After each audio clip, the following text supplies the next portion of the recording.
এর আগে আমাদের সৈয়দ ভাই বক্তব্য রাখছিলেন যে লড়াইটা আমাদের হিন্দু মুসলিমের লড়াই নয়, এই লড়াইটা কোনো জাতিগত লড়াই নয়, বরং এ লড়াই একটা ফ্যাসিস্ট সরকারের বিরুদ্ধে। এ লড়াই সংবিধান বিরোধী একটি গ্রুপের বিরুদ্ধে। কিন্তু এই লড়াই ভারতবর্ষের স্বাধীনতার আগে থেকে ছিল, আর যতদিন পৃথিবী থাকবে ভারতবর্ষ থাকবে, এ লড়াই থাকবে।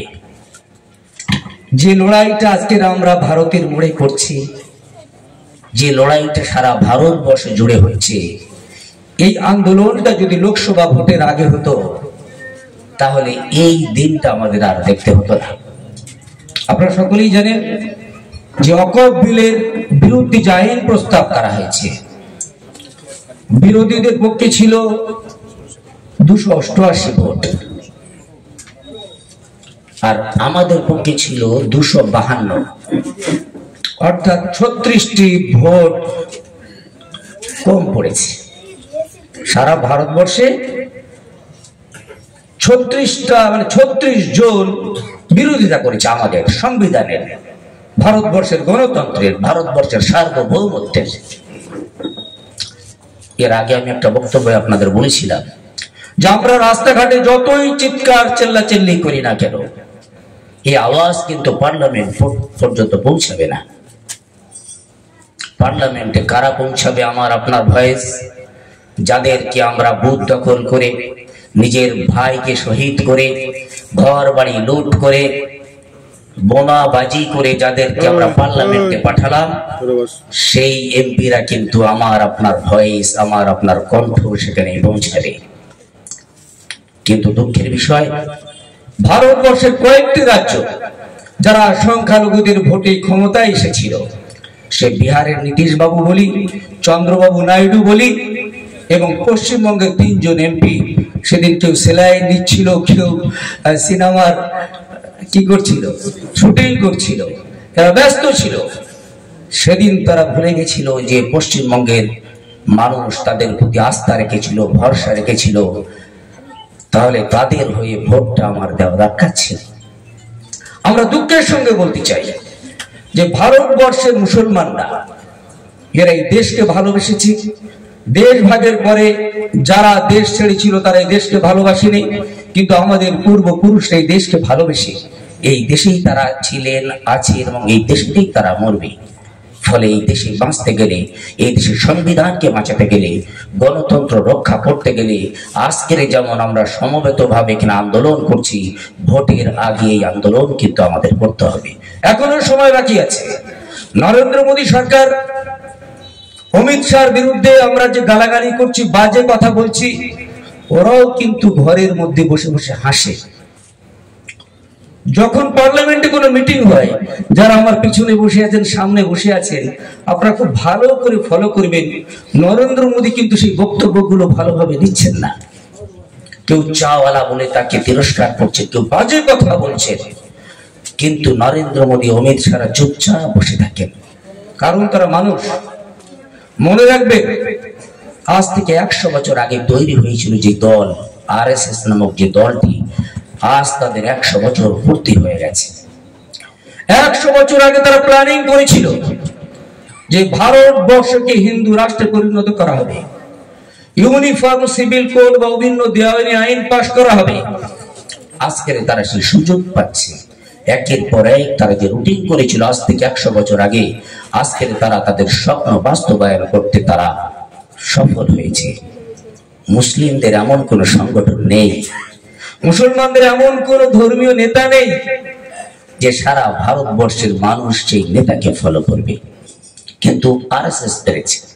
আর এই আরএসএস এর মধ্যে যারা হেডকোয়ার্টারে বসে আছেন নাগপুরে, তাদের সংখ্যাটা অত্যন্ত কম।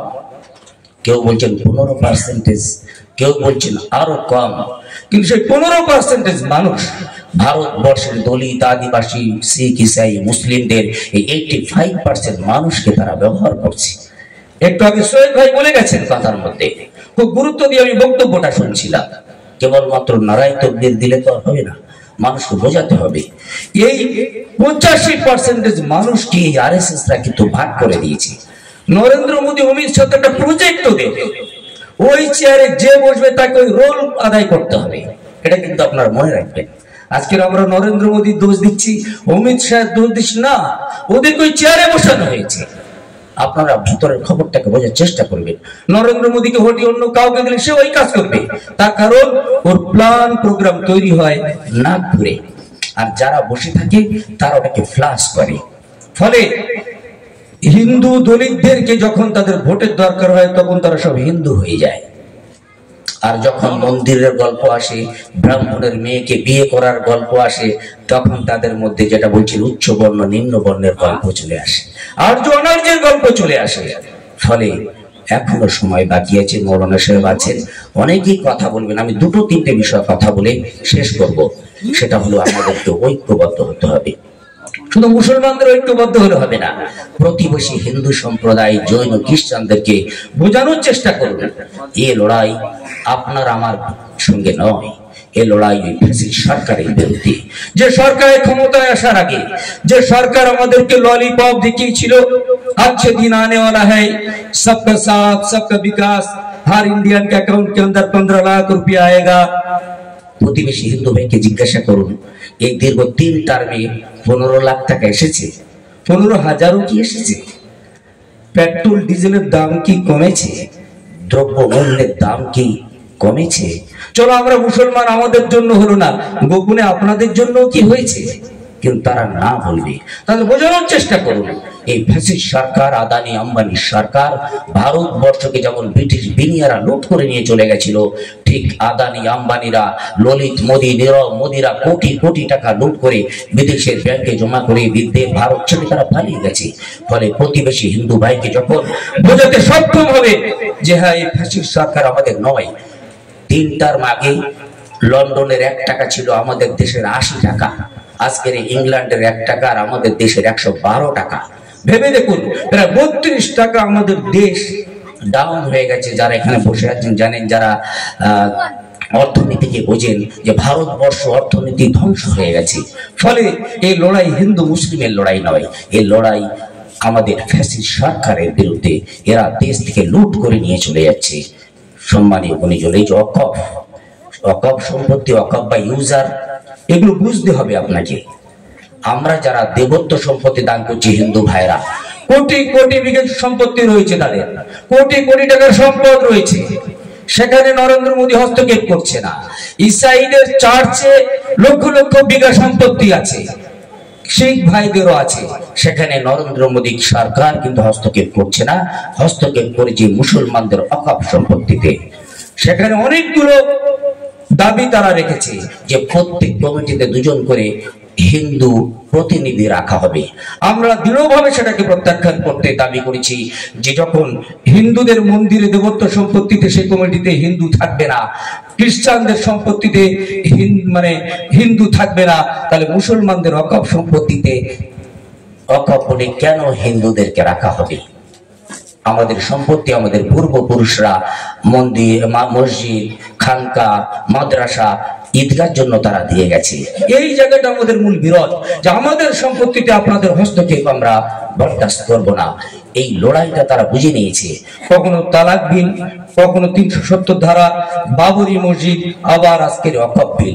এই অকপ সম্পত্তিতে হস্তক্ষেপ করে তারা বুঝে নিতে চেয়েছে যে মুসলিম পার্সোনাল ল যে আইন, এটা কোরআনী আইন, লান তানালুল বিররা হাত্তা তুনফিকু মিম্মা তুহিব্বুন। এই কোরআনের আয়াতকে সামনে রেখে যে ওয়াকফ শুরু হয়েছিল, কিয়ামত পর্যন্ত এই সম্পত্তি কিন্তু আল্লাহ থাকবে। আজকে নরেন্দ্র মোদীরা সেই জায়গায় হস্তক্ষেপ করতে চলেছে, অর্থাৎ ইসলামের মৌলিক বিষয়ে তারা করাঘাত করতে চলেছে। এই জায়গার আমার আপনার কিন্তু সংঘবদ্ধ লড়াই দরকার। এই লড়াই করতে গিয়ে রাস্তায় গন্ডগোল করা যাবে না, প্রতিবেশী হিন্দু সম্প্রদায়ের প্রতি কটূক্তি করা যাবে না, তাদেরকে বরং সাথে নিয়ে আমাদের এই আন্দোলনকে আরো জোরদার করতে হবে। তাহলে বুঝতে পারবেন যে নরেন্দ্র মোদীর যে ফ্যাসিস্ট সরকার, তারা কিন্তু এই আইন প্রত্যাহার করতে বাধ্য হবে এবং রাস্তাঘাটে চাপে চর্চা করতে হবে। বাবরি মসজিদের সময় আমরা যে ভুলটা করেছিলাম, আমরা সুপ্রিম কোর্টের প্রতি আস্থা রেখেছিলাম যে ভারতবর্ষের উচ্চ আদালত সংবিধানকে সামনে রেখে তারা আমাদের অধিকার ফিরিয়ে দেবে, কিন্তু সেখানে বসেছিল আরএসএস মাইন্ডের বিচারপতিরা। তারা চেয়ারের লোভে, গদির লোভে নরেন্দ্র মোদী এবং অমিত শাহ যা বলেছে তারা সেই রায় টেনে দিয়েছে। এবং ইন্টেলিজেন্স যে গ্রুপ আইবি ডিআইবিরা তারা কিন্তু মেসেজ দিয়ে দিয়েছিলেন যে তারা সুপ্রিম কোর্টের উপরে ভরসা রাখে, তাদের মনীষীরা তাদের বুদ্ধিজীবীরা বলে দিয়েছেন। ফলে আমরা আমাদের বড়দের কথাই চলি। আমাদের বড়রা বলে দিয়েছেন সুপ্রিম কোর্ট যে কথা বলবে আমরা সেটাই মেনে নেব। তাই বাবরি মসজিদের জায়গায় রাম মন্দির তৈরি হলো, আমরা কোনো আওয়াজ করতে পারলাম না। কিন্তু মনে রাখতে হবে এনআরসি এবং সিএ এর সময় চায়ের দোকানে হাটে বাজারে যেমন আমরা চর্চা করেছিলাম যে আমরা কোনো মতেই এই এনআরসি বা সিএ মেনে নেব না, ঠিক অকমের ব্যাপারে আপনারা রাস্তাঘাটে চায়ের দোকানে আওয়াজ তুলুন যে আমরা কোনোদিন এই কালা কানুনকে আমরা মেনে নেব না। আমরা দিল্লির রাজপথকে স্তব্ধ করে দেব। যেমন বাংলাদেশের জনগণ হাসিনাকে বাংলাদেশ ছেড়ে পালাতে বাধ্য করেছিল, এমন একটা দিন আসবে ভারতবর্ষের কোটি কোটি জনতা দিল্লির রাজ দরবারে যখন গিয়ে ধর্ণা দেবে, সেদিন নরেন্দ্র মোদী অমিত শাহের পালিয়ে যাওয়ার আর কোনো জায়গা থাকবে না। সেই আন্দোলনের দিন, সেই শপথ, সেই অঙ্গীকার আজকের আমাদের এখান থেকে নিতে হবে। ফলে মনে রাখতে হবে আমাদেরকে লোকাল প্রশাসন থেকে শুরু করে নিয়ে একবার এমএলএ এমপিদের সঙ্গে আমাদের যোগাযোগ রাখতে হবে।